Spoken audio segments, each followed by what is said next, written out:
we'll have some opening comments and then take questions. I'll turn it over to Kathy. Thank you, Kyle.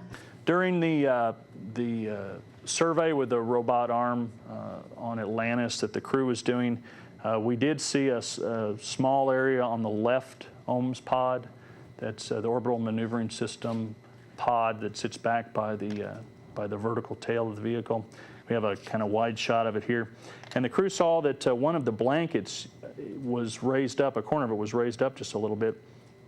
There's an area on the OMS pod that is tile. It has more aerodynamic forces on it, a little bit more heating, and then that transitions in a lower heating area to the blankets. And at that transition point, it looks like one corner of one of those thick blankets pulled up a little bit. It's a little bit early in the process of doing the assessment. We talked about it at some length in the mission management team just to make sure that the whole team understood exactly what the forward plan was, to understand what data needed to be collected by the crew on orbit, how that was going to be analyzed, any types of wind tunnel or thermal tests that we need to go do. So we're pretty early in the process. It's not a great deal of concern over it right now, but like I say, there's a lot of work to be done, and we'll do that in the coming days.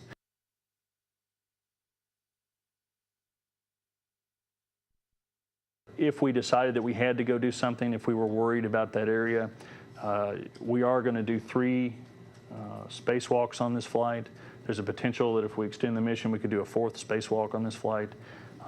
Things could be all the way from tucking it back into the tiles. They have pins that you can use. You could just trim off that area, all the way to we're flying several different tile repair capabilities, like a plate overlay, and we've got the goo that you can squirt in any tile loss areas. So we have a very wide spectrum of different repair activities. The key is to go understand what the condition is, and if you have to do anything about it, and then we would go apply the different EVA techniques and tools to go pick the best one for the crew that would give us the most margin of safety.